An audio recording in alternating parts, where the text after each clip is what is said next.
Estamos con más en la revista Viva TVU y cuando simplemente faltan días para que finalice la gestión 2022 y también para recibir un nuevo año, es importante que hagamos un análisis a cómo está la situación económica en nuestro país y, por qué no, también en Sudamérica. Obviamente sabemos que se ha tenido situaciones bastante difíciles a raíz de la pandemia que se ha generado desde el 2020 y que ha repercutido también en que muchas familias, muchos países entren en una situación crítica en lo económico hablando. Y vamos a hacer el análisis correspondiente sobre cómo está la situación en nuestro país y para ello hemos invitado al doctor César Vargas. Él es analista económico, además también es parte de la sociedad científica de nuestro departamento, con quien vamos a conversar de este tema. Así que le damos la bienvenida. ¿Cómo está, doctor? Un gusto tenerlo acá.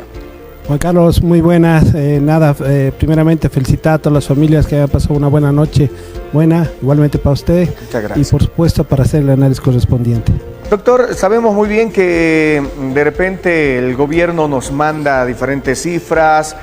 A un principio mucha gente se había ilusionado con el crecimiento económico que daba a pensar que se iba a tener inclusive un doble aguinaldo. Posteriormente el gobierno salió a la palestra para decir que no se ha alcanzado la cifra que ellos habían proyectado. ¿Cómo ahora estaríamos cerrando la gestión 2022? Bueno, Juan Carlos, para ver el indicador, el que más nos apunta, y todos los países lo utilizan, es el Producto Interno Bruto. El Producto Interno Bruto estaba estimado para este año por organismos internacionales como el Fondo Monetario Internacional de que Bolivia crecería en su producción, llegando a un 5,1 era el gobierno, perdón. El Fondo Monetario Internacional dijo 3,8 y el Banco Mundial estimaba un poco más bajo, que era el 3,5%. Sin embargo, ahí tienen las cifras. Sin embargo, para el primer trimestre del 2022 hemos llegado a una cifra muy baja y estimamos que para este año no vamos a superar el 4%, siendo optimistas, como dice ahí los datos, ¿no? Entonces, no acertó ni el gobierno fue muy optimista con un 5,1 de crecimiento para este año.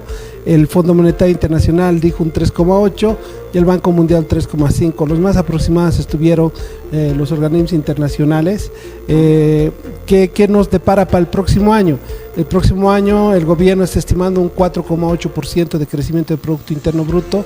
El Fondo Monetario está estimando un 3% y el Banco Mundial está igual por esa cifra. Entonces vemos que la economía no ha crecido. ¿A qué se debe esto, Juan Carlos?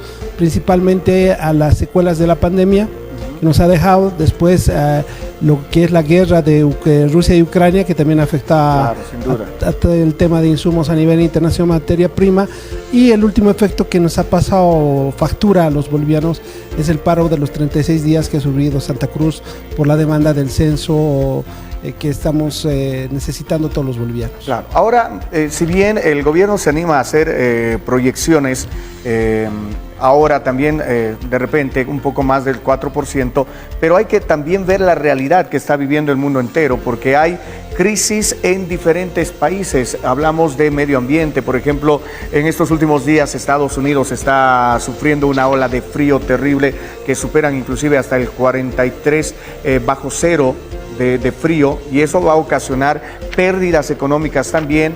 Se están teniendo terremotos en otros países, hay bastantes problemas con el tema de la naturaleza. ¿Eso también podría afectar ahora en la gestión 2023?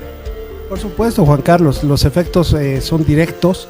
Cuando vienen estos efectos naturales, los cuales estamos viviendo por el tema de la contaminación y el medio ambiente principalmente, pues eso nos lleva a efectos directos a la economía mundial y por supuesto a nuestra economía nacional. Y donde tenemos una economía nosotros basada totalmente en el comercio informal.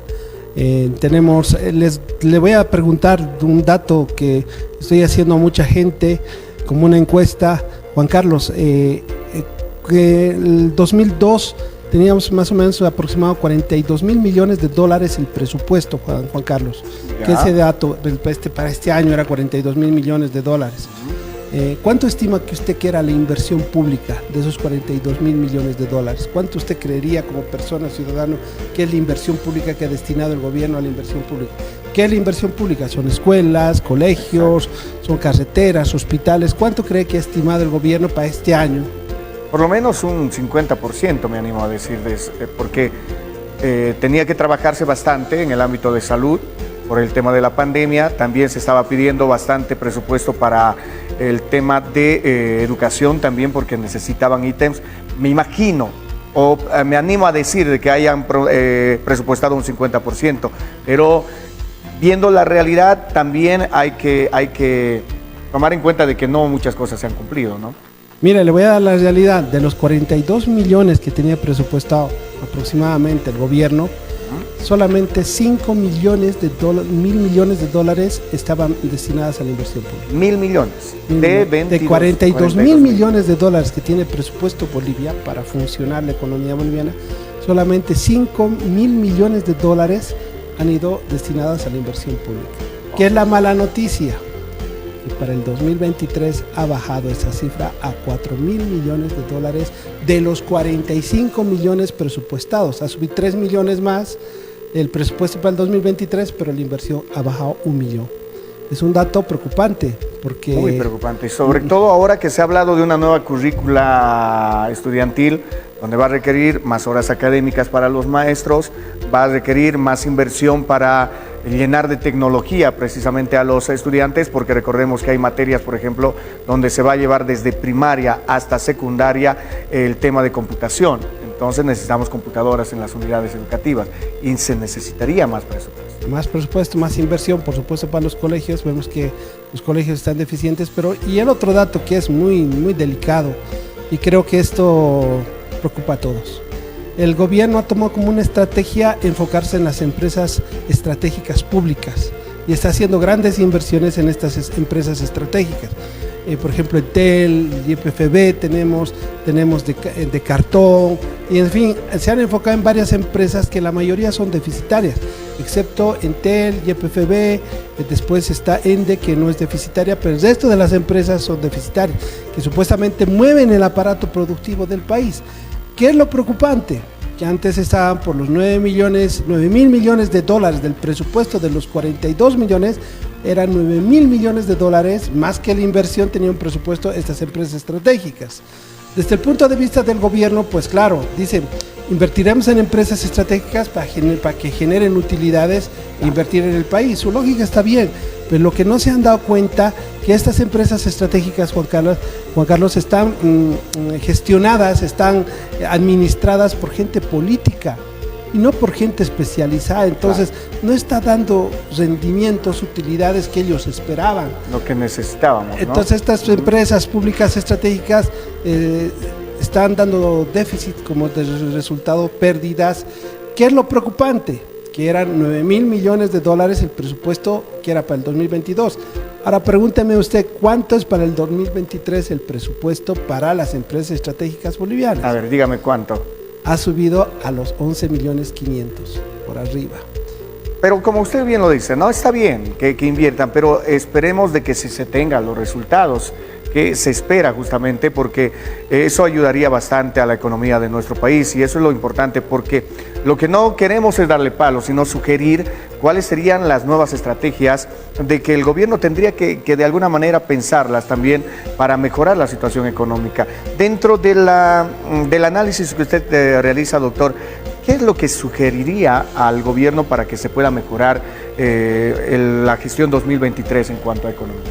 Lo que les decía, el gobierno ha apostado por empresas públicas estratégicas, pero lo que no se está dando cuenta que la empresa va a buscar lucro. Y para buscar lucro, para buscar beneficios, utilidades, necesitamos ser competitivos. Y para ser competitivos necesitamos contar con la mejor gente trabajando en estas empresas, porque el empresario no va a ir a perder nunca. Mientras una empresa pública está metiendo funcionarios, está metiendo políticos, están poniendo puestos interinos de directores donde no tienen experiencia en el área. Entonces estas empresas no están funcionando. ¿Qué es lo que ocurre con la inversión privada? Que es la otra parte donde tiene que empezar a mover el aparato productivo. Está muy baja. Las condiciones son muy lamentables. ¿Qué es lo que ocurre? Que si usted quiere emprender para hacer una empresa, va a un banco y le dice, quiero sacar un crédito, quiero emprender. Dice, 1 año de antigüedad mínimo. ¿Y a qué tasa de interés? Arriba del 15%. Estamos hablando de 18, 20, 22%, hasta 25, 30%. Y además le piden un año de antigüedad, pero si estoy emprendiendo, ¿cómo voy a tener antigüedad? Está así las condiciones, no se está fomentando el sector privado, se está potenciando mucho por las empresas estratégicas que no están dando rentabilidad. ¿Y qué son los indicadores con los cuales estamos acabando, Juan Carlos, a su pregunta? Tenemos un déficit de menos 8% del sector público, estamos en déficit, ¿sí? Las reservas internacionales netas de los 14 millones que teníamos en el 2014 han bajado a menos de 4.000 millones de dólares para el 2022. Las reservas internacionales, que no son nuestros ahorros de los bolivianos. ¿Y qué pasa con la parte de comercio, la balanza comercial? Aunque tenemos un superávit, que quiere decir que estamos exportando más que importamos, vemos que lo que más estamos exportando ya no es gas, estamos exportando oro. Y la base monetaria para generar más moneda bolivianos y hacer más fuerte nuestra moneda es tener pues oro en reserva. Y lo que estamos haciendo es vendiendo. Entonces, las políticas no están adecuadas, siempre lo he dicho, es un modelo que se está acabando, el modelo del señor Arce se está acabando, se está rindiendo, y vemos que ese modelo tiene que cambiar, y cuanto antes lo haga el señor Arce, y por supuesto con una base estadística que estamos demandando, es por eso el paro, Juan Carlos, que hemos sufrido, pues no tenemos base estadística, no sabemos cuántos somos, en qué estamos, y esa es la gran dificultad que hemos sopesado este 2022 y que el 2023 ojalá sea mejor, Juan Carlos. Pero ahora, ya doctor, para ir finalizando esta entrevista, sin embargo, pese a todas esas observaciones que hemos realizado, Bolivia a nivel Sudamérica estaría en cuanto a pobreza arriba de Argentina, arriba de Ecuador, arriba de Perú, de Paraguay, de Panamá, Brasil inclusive, porque según una investigación que se ha realizado, la pobreza en Latinoamérica estaríamos en el puesto número 8 en Bolivia. Sí, pero a ver, la pobreza que estamos manejando en Bolivia es de la población económicamente activa, que es otro dato. No se han escuchado ustedes en los países más desarrollados, hablan del paro. ¿Paro qué significa? ¿Cuántos desempleados hay? Nosotros no sabemos cuántos desempleados hay en Bolivia. Lo único que sabemos es que hay un comercio informal y que está creciendo día a día el comercio informal. Y si vamos por las calles vamos a ver mucha pobreza, mucha gente vendiendo en comercio informal con mucho contrabando. Entonces la pobreza yo creo que es más significativa en nuestro país y que ese tiene que hacer el cambio, el gobierno tiene que dar otra mirada, porque estamos viendo que la mirada que tienen no es a la realidad boliviana. Claro, y eso es importante tomarlo en cuenta. Ahí estábamos justamente hablando de esa escala que se está manejando en cuanto a pobreza, donde prácticamente se tiene a Venezuela como número 1 con el 76.6%, Honduras en el puesto número 2, Haití en el puesto número 3, Nicaragua en el 4, también tenemos a Guatemala en el puesto 5, Colombia en el puesto 6, México en el puesto 7, Bolivia en el puesto 8, Argentina en el puesto 9, Ecuador en el puesto 10, El Salvador en el 11 y así sucesivamente, como los gentiles televidentes pueden ver. Esa es la escala que se está viendo. Nosotros estamos un poco más lejos de la punta, podríamos decir. Sin embargo, es todavía preocupante esta situación. Claro, Juan Carlos, y lo que hay que fijarse ahí en esos datos, de esos porcentajes, que por ejemplo Argentina tiene 50 millones de habitantes y nosotros estamos por los 12, 13 millones de habitantes. Entonces eso mucho también menos va a afectar, ¿no? Claro. Pero bueno, que esperemos que el 2023 sea mejor, ojalá que el gobierno lo vea distinto y reactive realmente la economía, que es lo que esperamos todos los bolivianos, tener más empleo, tener más trabajo estable y sostenible, Juan Carlos. Sin duda alguna. Doctor, le agradecemos por su visita esta mañana, por hablar de este tema que es muy importante, porque todos los bolivianos debemos conocer un poquito sobre la situación en nuestro país. Muchas gracias. No, el agradecido soy yo, y por supuesto mandar un saludo a la teleaudiencia, que pasen un feliz año nuevo y que el 2023 sea próspero para cada uno de ustedes y para todos sus hogares. Gracias. Muchísimas gracias. Ahí estábamos conversando con el doctor César Vargas, analista económico, hablando sobre estas cifras, obviamente, de la economía en nuestro país. De esta manera